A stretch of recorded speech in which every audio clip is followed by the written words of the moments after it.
Halo semuanya, perkenalkan nama saya Bersiusa Pandapoten Siraine, saya dari kelas 4C, Program Studi Teknik Informatika, Fakultas Teknik, Universitas Ibnu Sina, dengan nomor pokok mahasiswa 22105 20108. Maksud saya membuat video ini adalah untuk menjawab pertanyaan-pertanyaan dari ujian tengah semester mata kuliah jaringan komputer. Langsung saja masuk ke pertanyaan dan jawabannya.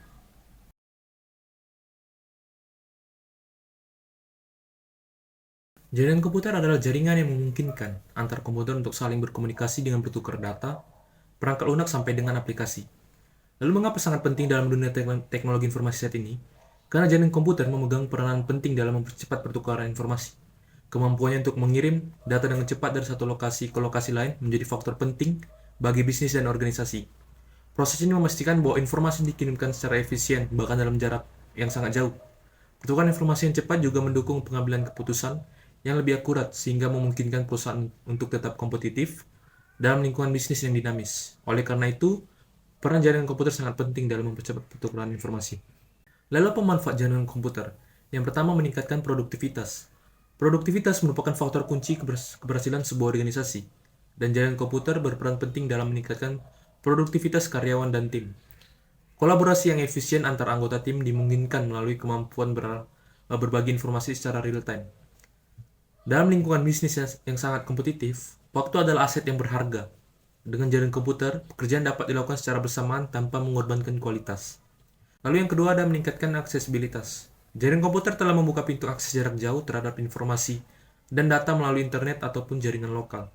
Faktor ini telah membawa perubahan signifikan dalam cara orang bekerja karena memberikan mobilitas dan fleksibilitas yang lebih besar. Pengguna dapat mengakses data dan aplikasi kapan saja dan di mana saja, bebas dari batasan ruang fisik. Lalu yang ketiga ada meningkatkan efisiensi. Efisiensi operasional adalah tujuan utama setiap organisasi. Jaringan komputer memainkan peran penting dalam meningkatkan efisiensi dengan memungkinkan pengguna mengakses dan memanipulasi data dengan mudah. Lalu yang terakhir ada memungkinkan inovasi. Inovasi dan kemajuan teknologi informasi seringkali dihasilkan dari kolaborasi dan pertukaran ide. Jaringan komputer menciptakan lingkungan di mana pengguna dapat dengan mudah berbagi ide dan informasi sehingga memudahkan munculnya inovasi. Kemampuan untuk berjejaring dengan para profesional dan pemikir lain di dalam dan bahkan lintas industri dapat mempercepat laju inovasi.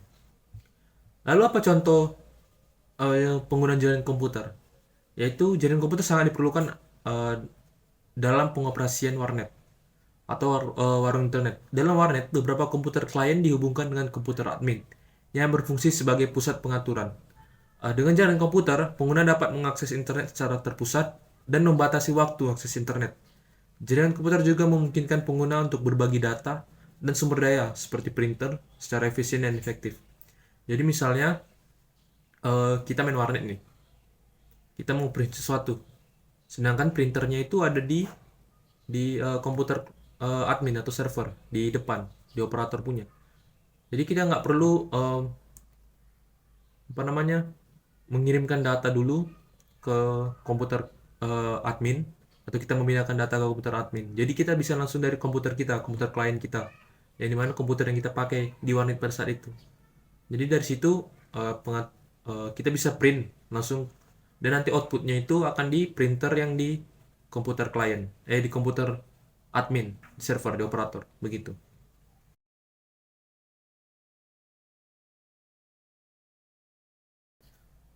Media transmisi adalah media menghubungkan antara pengirim dan penerima informasi, dalam tanda kutip penerima data.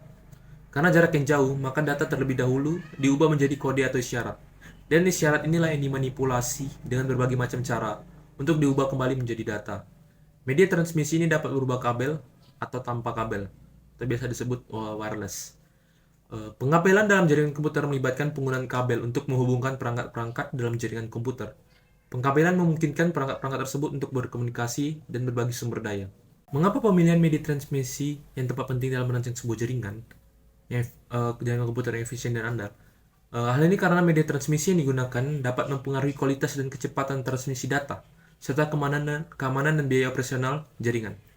Pemilihan yang tepat juga dapat memastikan bahwa jaringan dapat berjalan dengan baik dan efisien serta meminimalkan biaya operasional dan risiko keamanan.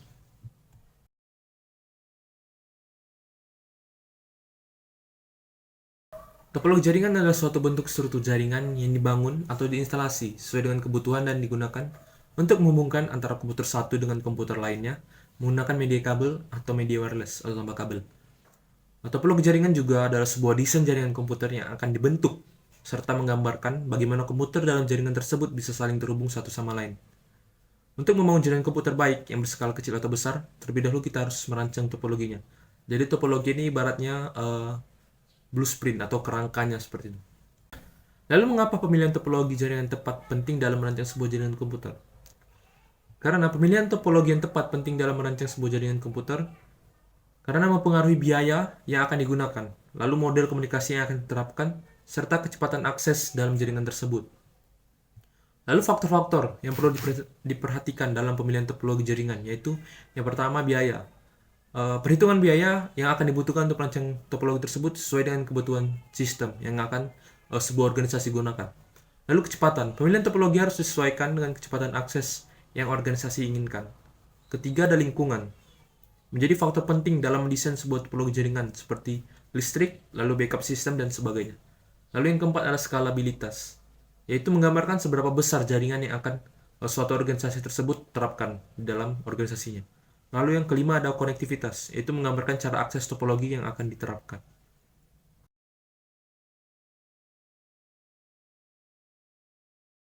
OSI, atau yang dikenal dengan Open System Interconnection, adalah standarisasi khusus yang memungkinkan berbagai komputer dapat saling berkomunikasi menggunakan protokol sesuai standarnya.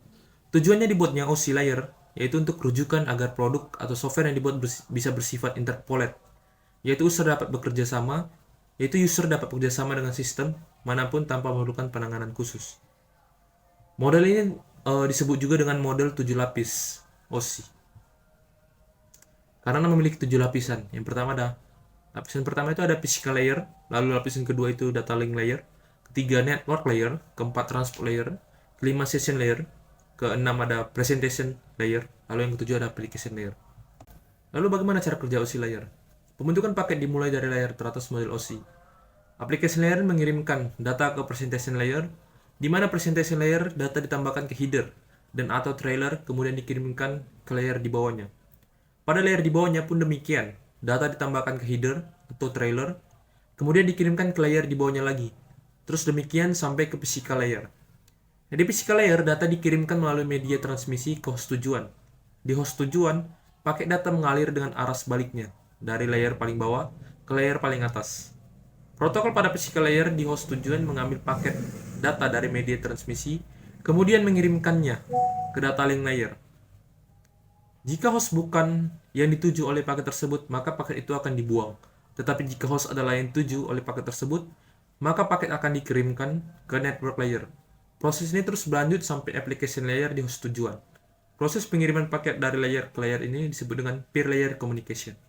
Lalu kita masuk ke TCP or IP. Itu merupakan suatu model protokol komunikasi data yang sangat memberikan perubahan besar pada dunia komunikasi dan komputer. Protokol TCP/IP ini dapat memberikan suatu standar yang diakui secara internasional dan digunakan sebagai acuan dalam pengembangan dunia komputer, khususnya pada jaringan komputer, di mana protokol ini dapat memberikan keluasan dalam berkomunikasi antara komputer satu dengan komputer lainnya dalam satu jaringan walaupun komputer tersebut menggunakan platform sistem operasi yang berbeda. TCP/IP ini mempunyai 5 layer berbeda dengan OSI model yang punya 7 layers. Adapun layer tersebut antara lain physical layer, network access layer, internet layer, transport layer, dan application layer.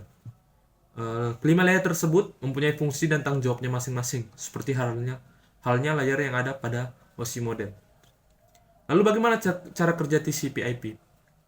Yang pertama, datagram dibagi-bagi ke dalam bagian-bagian kecil yang sesuai dengan ukuran bandwidth, di mana data tersebut akan dikirimkan. Lalu pada lapisan TCP, data tersebut dibungkus dengan informasi header yang dibutuhkan. Setelah datagram dibungkus dengan header TCP, datagram tersebut dikirimkan kepada lapisan IP. Lalu IP menerima datagram dari TCP dan menambahkan headernya sendiri pada datagram tersebut. Lalu IP mengarahkan datagram tersebut ke tujuannya. Setelah itu komputer penerima melakukan proses-proses perhitungan. Ia memeriksa perhitungan checksum yang sama dengan data yang diterima. Lalu terakhir, jika kedua perhitungan tersebut tidak cocok, berarti ada error sewaktu pengiriman, dan datagram akan dikirim kembali. Sekian dari jawaban mengenai pertanyaan-pertanyaan pada ujian tengah semester mata kuliah jaringan komputer. Jika ada kekurangan, mohon dimaafkan. Terima kasih.